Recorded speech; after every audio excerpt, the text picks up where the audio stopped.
everyone, this is Alex and welcome to Burton Land, where we discuss all things Tim Burton. Now, I've been doing quite a few of these videos exploring the history of the films of Tim Burton and analysing what makes them work and stand out. And I knew that somewhere down the line I was going to have to talk about it. Let's discuss Tim Burton's Planet of the Apes. It is common knowledge that audiences find Tim Burton's 2001 film of Planet of the Apes to be one of his worst, if not his worst film. Now, for someone like me, I don't think Burton has made a single bad movie, but for the general moviegoer, I find this is probably why people don't like it. 1. It's based around a classic movie. 2. The script itself. 3. The acting. 4. The ending. And 5. The lack of Burton's distinct style that many associate with. While some of these elements can be linked to the production hell of this movie, and some of it I just generally disagree with. So I thought it'd be a good idea to discuss these elements and make you see this movie and maybe give it another chance. First off, I want to be absolutely clear. This is not a remake of the original 1968 film, but rather a reimagining. Never once did this movie attempt in trying to be like the original. Sure, there were little nods and even a cameo from Charlton Heston, but honestly, I think that'd be weirder if there wasn't. Instead, it takes the idea of the original story of an astronaut landing on a planet that is topsy-turvy and is ruled by apes and treat humans as animals. So while the initial idea is similar, the film tried to make it its own. It's the same as Burton's Sleepy Hollow, Alice in Wonderland, and even Wednesday, taking an existing well-known story but making it his own vision, and as I said, this was not an easy production. 20th Century Fox wanted to resurrect the franchise for years, nearly a decade, but the project went through many writers and directors including James Cameron, Chris Columbus, Oliver Stone, and more.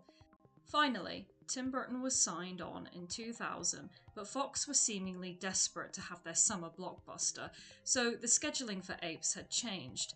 Filming began in November 2000 to April 2001, with only 3 months of post-production until its release in July 2001, with the script being rewritten again and again, and Fox cutting down the budget to $100 million.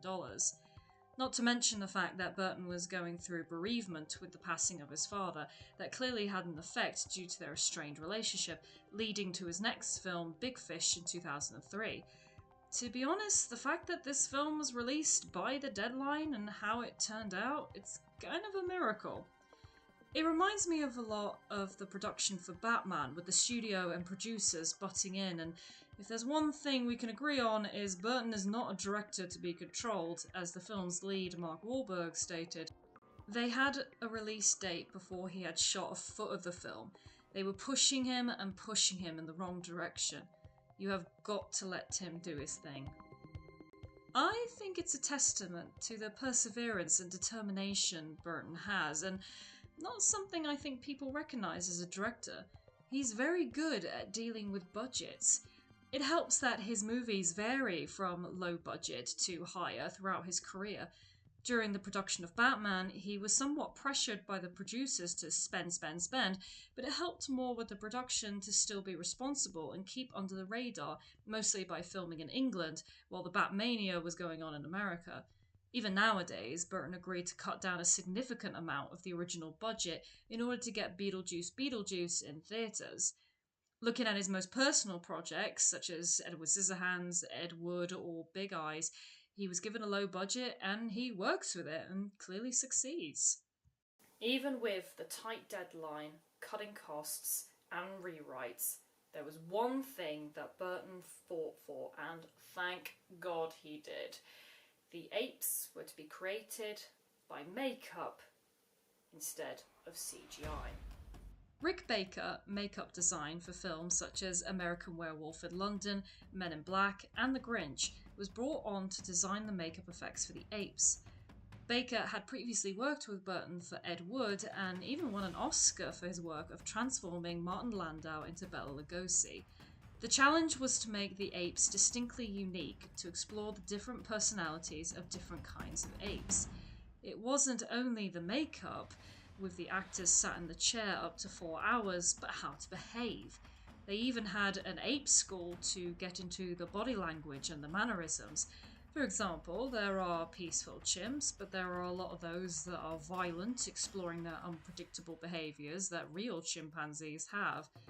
This is something that I find fascinating about the approach to the acting in this movie. When I was studying A-level drama, we practiced an acting technique called animalistic acting. We would take a scene from a play and tell the story as animals, and I mean no dialogue, just through the body language of whatever animal we were playing. Fun fact, one scene that we were doing was from A Streetcar Named Desire. It was the poker scene in which we would reenact the scene as animals without any speech, no dialogue at all. And guess what animals we were? You guessed it, it was apes. Once we had finished playing the scene as apes, we would then go back and do the scene normally with the dialogue and everything. But it did definitely change our perspective on how we approached it. It went even further when the other play that we were studying at the time, Metamorphosis, based on a story by Kafka, which is about a man who transforms into a beetle, and basically we're all trying to scurry around and trying to get like the sort of physical but sort of abstract body language and the sounds of like being an insect. Yeah, that was a very weird time during my drama A-level, but hey, any drama students out there, give it a go. Think about whatever character you're playing and think, what animal would they be? And try and reenact it as just being that animal, and then go back and do the scene as normal. You may find there might be a bit of a change in your performance. And that's why I think the actors deserve more credit, because the idea behind this specific Planet of the Apes story is that while the original film had the apes more evolved and the humans more devolved, this film is more of a halfway point. While the humans are still able to talk, we can see them becoming more animalistic. There's even a hierarchy of humans, being known as house humans or wild humans, with their own groups and tribes. The apes, on the other hand, becoming more evolved, but still display their primal instincts, and this could connect to their status within the world. The chimpanzees, as I said, can be peaceful, but others can be very aggressive, and this comes from Ari, played by Helena Bonham Carter, who believes in quote-unquote human rights, while General Thade, played by Tim Roth, is much more impulsive, turning vicious in a millisecond. Gorillas such as Attar, played by Michael Clarke Duncan, are seen in the military due to their strong status, but can have their loyal side, which can be seen in Attar's faith in Semos returning, who is believed to be the first ape and is seen as their god. Orangutans, such as Limbo, played by Paul Giamatti, use their intellect to be business owners or politicians. Not only does the evolution come from the actors, but the world they inhabit. I am probably going to make a very bold statement to say I think Burton's Planet of the Apes is probably the most visually stunning, at least certainly the most creative stylistically. I'll be completely honest, I was not a huge fan of the sets in the original film. It's probably because I'm not into desert-looking environments. While it makes sense when the humans arrive on the planet, giving it a very desolate, isolating feel, but once we're in the ape village/town, so to speak, I'm sorry, I'm not that into it. I get more of a Star Wars feel than a place apes would live, even if they were more human-like. Obviously, the rise of Planet of the Apes films show more of the human cities falling apart, but the apes creating jungle-esque villages, which to me makes much more sense. The ape city in Burton's version is clearly a city showing many establishments, but it does seem like a city created by apes as they are slowly evolving. The city is still surrounded by foliage and open to the air with natural light, and more importantly, it is very vertical. You can see the apes walk up or down stairs, while some are climbing around, holding on to their animalistic side. The city, while found in the middle of a barren environment, almost making it seem like an oasis, there are still plenty of forests and jungles in which Leo Davison crash lands, making his introduction to the planet as more enclosed and chaotic. It helped the idea of the apes still being able to fly through the trees, snatching as many humans as they can, making them unpredictable, never knowing where they were going to pop out, inspired by the flying monkeys from The Wizard of Oz.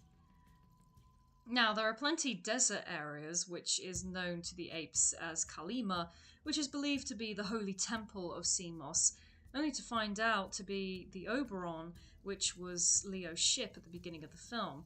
However, it looks like it's been there for centuries, with these striking spikes that make it more like a dystopian but ancient ruins, that it makes sense why the apes would interpret it as a temple, and this is where Leo finds out what happened. It's important to note that he crash landed on the planet due to being stuck in an electric-magnetic storm while trying to rescue his chimpanzee under his care. The storm turned out to cause him to go into the future and discovers that the ship crashed ages ago and the apes on board had an uprising led by Semos, creating the events to where we are now. And this is where the climax, i.e. the battle between the apes and the humans, happen, and this is probably where I should start talking about the ending. So again, major spoilers. So once the battle is over and everything seems to be ending in the right direction between the apes and humans, Leo tries to go back to Earth in the space pod that Pericles, the ape that he was trying to go after in the storm, and he seems to have landed at the steps of the Lincoln Memorial in Washington, D.C. Or is it? Turns out it is a memorial for General Thade, and soon the police show up along with onlookers who are all apes, and the screen slowly fades to black. Let's be honest, the movie was kind of in a lose-lose situation given the reputation of the original's ending. In fact, it's one of the reasons it took me so long to finally watch the original classic, but like majority of people, I already knew the ending. The ending is one of the most iconic endings/twists in movie history. Hell, the cover on most DVDs show the ending as the image is so distinct. Whether you've seen it or not, when people think of the original movie, they immediately think of Charlton Heston on the ground looking up at the ruined Statue of Liberty.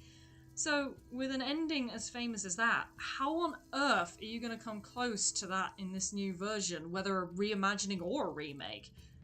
Well, first off, I tried to find reasons why people hated the ending, so much that even if they thought the movie was okay, the ending ruined it. The most I could find is that it wasn't satisfying, or that it was confusing, or that it was just setting up for a sequel that never came to be. Well, in terms of setting up for a sequel, part of that is true. Due to the production hell and with the pressure of the original ending, Burton felt the best way to go about it is to end it so it would work as a standalone, but just in case Fox wanted to make it a sequel. And I think this is where a lot of people get annoyed in that there's no real conclusion. Here's my opinion on the ending, and something that I actually want to bring up. Does anyone remember that Planet of the Apes was originally a novel? So, how did the original source material end? The protagonist manages to escape in a spaceship and lands on where they believe to be Earth, as it looks like Paris, France. However, to the lead's horror, he sees gorillas in uniforms. Does that sound familiar? Much like the novel, the Planet of the Apes, in the main plot, is not actually planet Earth. Time and space is played around, which results in the ending, and much like the novel, it leaves the audience asking questions. Honestly, for me, I like that it doesn't wrap things up like in a nice little bow, because it brings me back to the most fascinating themes that I enjoy most from Planet of the Apes films, which is questions about evolution, discrimination, prejudice, science, religion, political issues, corruption of power. Really, it questions humanity. And this is what Burton's version dives into that, again, for a rushed and ever-changing script, it's amazing it's able to tap into these themes. And with Burton on the project, it of course dives into the themes of the outsider. This goes for not just Leo being, well, a fish out of water, or in this case, human out of planet experience, but for the other main character, Ari. The senator's daughter, Chimpanzee, who fights for human rights, believing that humans are much like the apes and have souls. Of course, this alienates her from the other apes, and this mirrors Leo at the beginning of the film when he tries to prevent Pericles going into the magnetic storm, trying to protect him. Much like how Ari believes her fellow apes treat humans poorly, Leo remarks on how humans treat their own kind much worse than apes. Once again, bringing those themes of humanity into the story. And this is only displayed by Thade's story, as he is given a weapon that gives the humans power, and thus proof that they used to rule the planet. A gun. Only in the climax, it does not take him long to work out how to use one. With these themes of the outsider, alienation, and nature of humanity, this is where I see that Burton style in his version. Audiences seem to think of the more gothic style with a darker but striking imagery when it comes to Tim Burton films, but Planet of the Apes is as much as a Tim Burton film as his others, and not just due to the outsider protagonists. Like I mentioned in my German Expressionism video, Burton loves using polar opposites, and this is clearly seen from the Oberon at the beginning, which is very clean, vast, and highly technical, in comparison to the Ape City, which is darker, claustrophobic, and almost ancient looking. I see this in the costumes as well. Colleen Atwood took inspirations from ancient Roman and Egyptian for the army, giving the apes a striking silhouette. Leo kept his space uniform, which starts off like his first environment, but once he crashes onto the planet, it blends into the other human costumes with a few hints that he's not like the others. Going back to the animalistic nature of the film, this is something that has been explored in Burton's films. One of Johnny Depp's approaches for Edward Scissorhands was as though he was a dog, a gentle, shy, with unconventional love. And let's not forget the animalistic nature from Batman Returns with the bat, the cat, and the penguin.